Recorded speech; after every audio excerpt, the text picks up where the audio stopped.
Olá, meu nome é Vinícius e hoje eu vou falar um pouco sobre computação bioinspirada.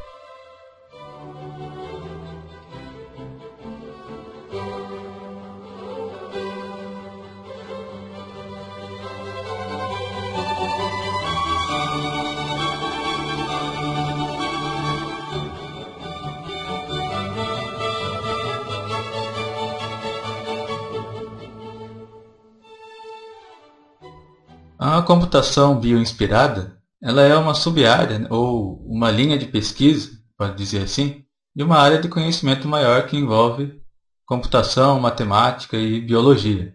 E dependendo do caso, pode envolver outras disciplinas como física e química, assim por diante, né? E essa grande área é chamada de computação natural. A computação natural possui três grandes linhas de pesquisa. Primeiro, a gente tem a computação bioinspirada.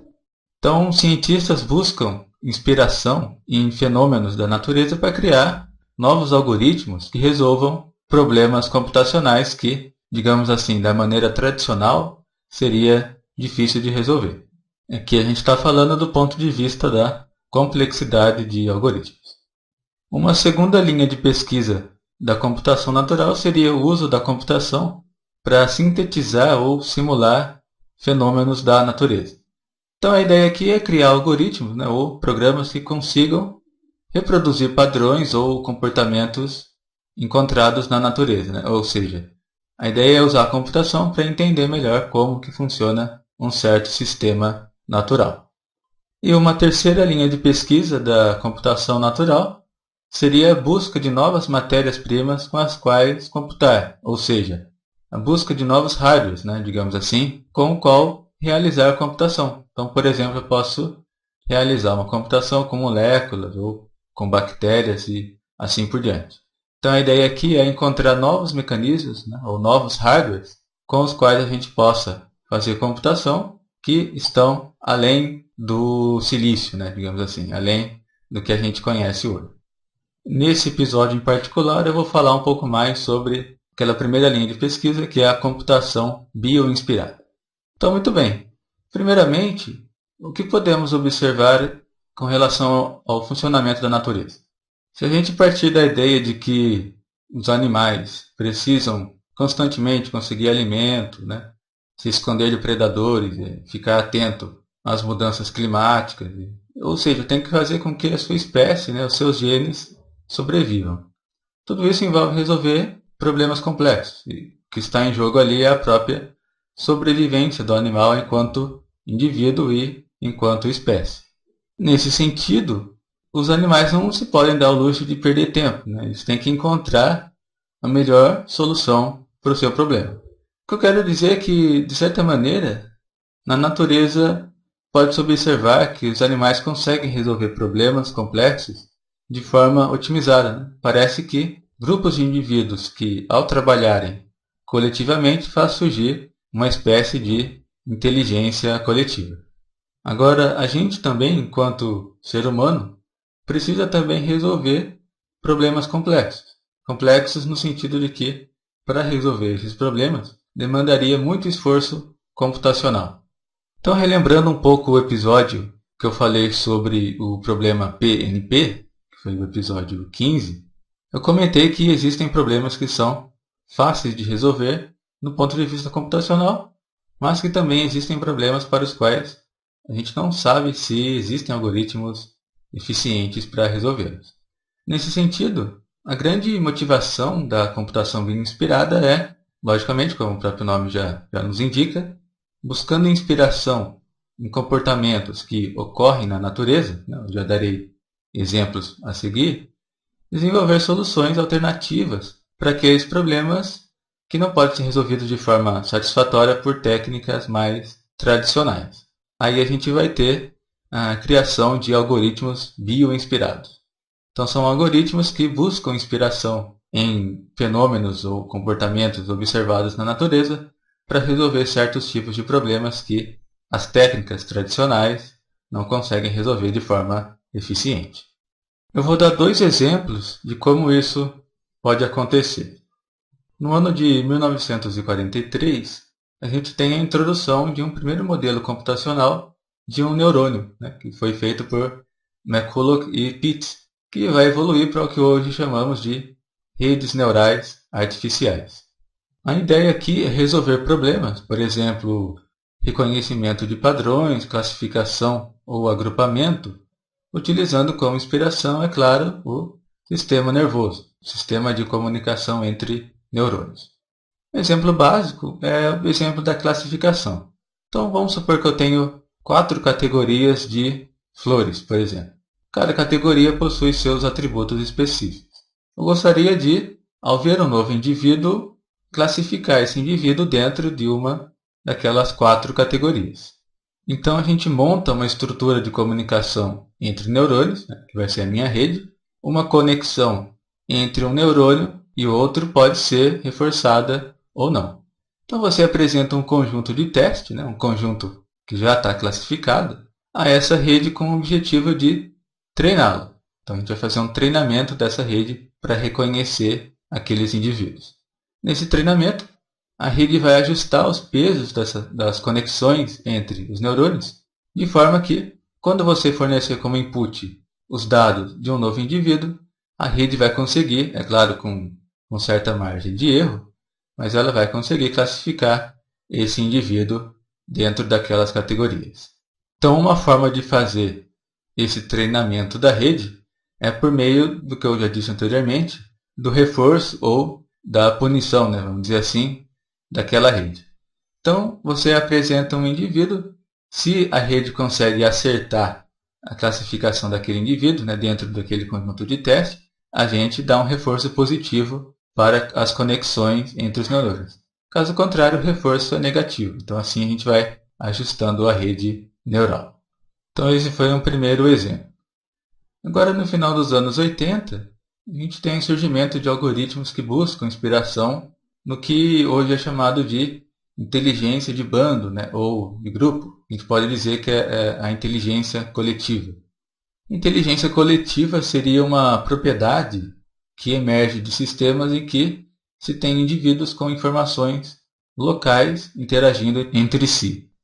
Então é como se tivéssemos vários indivíduos com informações locais, mas a interação entre esses indivíduos faz surgir uma espécie de comportamento global inteligente, digamos assim. Um tipo de problema que esses algoritmos procuram resolver são problemas relacionados à otimização combinatória, por exemplo, ou problemas de otimização em geral. Duas fontes de inspiração bastante importantes são o seguinte: posso ter inspiração no comportamento coletivo de insetos, como a formiga, por exemplo, ou em abelhas também, principalmente nas atividades de procura de alimentos. Então aqui a gente vai ter uma otimização por colônias. E também a gente pode buscar inspiração no comportamento e na dinâmica de movimentação de animais, como por exemplo pássaros, né? Um exemplo bastante interessante é que você deve ter percebido aquela formação em V, né? Quando a gente tem um bando de pássaros voando, por exemplo. Tem um exemplo dos peixes também, de cardume, que todo aquele coletivo de peixes parece se movimentar coordenadamente. Então aqui a gente vai ter otimização por enxame de partículas. Um exemplo bastante clássico que eu acho bem legal também é o exemplo da colônia de formigas, né, que é utilizado como inspiração para resolver, por exemplo, um problema, que é o problema do caixeiro viajante. Então vamos olhar primeiro para a colônia de formigas. Imagina que eu tenho uma colônia de formigas num ponto A e num ponto B eu tenho ali uma possível fonte de alimento. Entre esses dois pontos eu posso ter uma série de obstáculos. Então no início do dia, várias formigas saem aleatoriamente percorrendo diferentes caminhos. Algumas vão encontrar essa fonte de alimento e retornar para a colônia. Em todo o trajeto, as formigas depositam feromônios, né, uma substância química, no caminho, o que vai formar uma trilha de feromônios. E essa trilha vai servir como guia para as demais formigas. Então o que acontece? Conforme as formigas vão chegando, outras saem percorrendo aquele caminho traçado. Agora, se uma formiga chega mais rapidamente, mais formigas irão trilhar o seu caminho em busca daquela fonte de alimento. E com isso, a trilha de feromônios ficará mais forte naquela trilha. Então as formigas vão reforçando essa trilha, e quanto mais forte a trilha, maior presença de feromônios, maior vai ser a probabilidade de uma formiga percorrer esse caminho em particular. Só que aquelas formigas que saíram primeiro, que voltaram com mais tempo, demoraram mais para voltar, significa que elas possivelmente traçaram um caminho maior. Está supondo que as formigas sempre andam à mesma velocidade média ali. Então, se essa formiga demora mais para voltar para a colônia, menos formigas vão usar aquela rota e, com isso, a trilha de feromônios vai ficando mais fraca ali. Então, nesse processo de ida e de volta, alguns caminhos vão sendo reforçados e outros vão sendo enfraquecidos porque ali as formigas demoram muito mais tempo para traçar o caminho de volta. Então, esse processo fará com que as formigas consigam encontrar o caminho mais curto entre a colônia e a fonte de alimento. Então, essa é a ideia aproximada do funcionamento de uma busca por alimentos de uma colônia de formigas. Daí, no ano de 1991, o pesquisador Marco Dorigo e outros pesquisadores desenvolveram um primeiro algoritmo inspirado na colônia de formigas, nesse processo de busca de alimentos. Então, esse algoritmo pode ser aplicado para propor uma solução alternativa para o problema do caixeiro viajante, por exemplo. Então, o que é o problema do caixeiro viajante? Imagina que temos várias cidades para visitar, saindo de uma cidade X e chegando numa cidade Y. Cada cidade é apenas visitada uma vez, elas são visitadas apenas uma única vez, e todas as cidades são conectadas entre si. E o problema é descobrir o menor caminho entre as cidades de partida e de chegada, aquele caminho no qual eu faço o menor percurso. Bom, você pode resolver do ponto de vista matemático, enxergando esse problema como um gráfico. Então, os nodos são as cidades e as arestas são os caminhos, as conexões entre as cidades. Uma forma de resolver isso seria uma força bruta. Então, nesse caso, eu teria que gerar todos os trajetos possíveis, somar as distâncias e verificar qual que é a menor distância. O problema é que existem muitos trajetos possíveis. Na verdade, se eu tenho n cidades, por exemplo, você vai ter ali n-1 fatorial caminhos possíveis. Então, do ponto de vista computacional, esse é um problema intratável. Como que a gente poderia usar a estratégia da colônia de formiga para resolver o problema? Então, dado um grafo com n nodos, representando ali aquelas n cidades, colocamos uma formiga artificial em cada um desses vértices.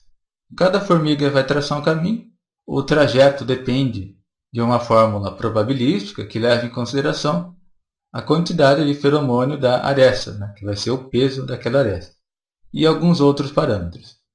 Daí, no final de um ciclo, cada formiga tem um trajeto e você vai reforçar o peso das arestas daquele caminho melhor, aquele caminho que no nosso caso aqui vai dar a menor distância.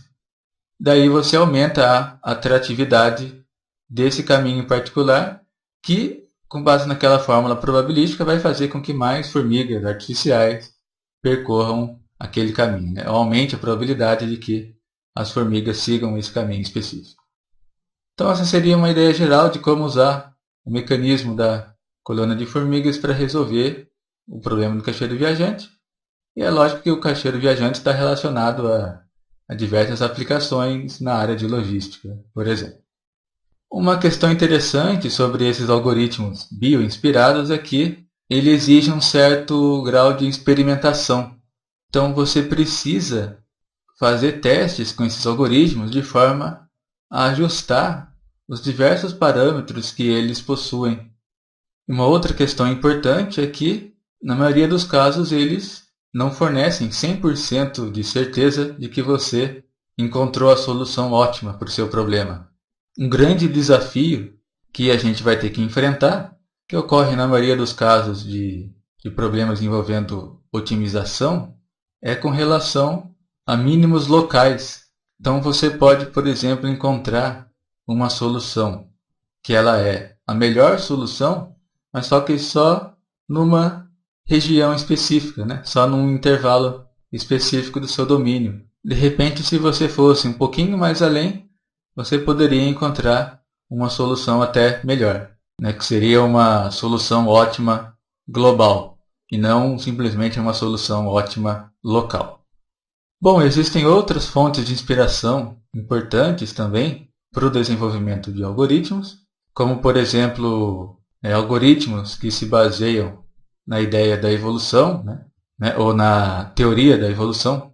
Tem também algoritmos inspirados no sistema imunológico do próprio ser humano, mas eu vou ficando por aqui. Só vou sugerir, caso você tenha interesse, um livro chamado Fundamentos da Computação Natural, do professor Leandro Nunes de Castro. Ele é um livro bem pesado, né, que cobre praticamente todas as áreas da computação natural.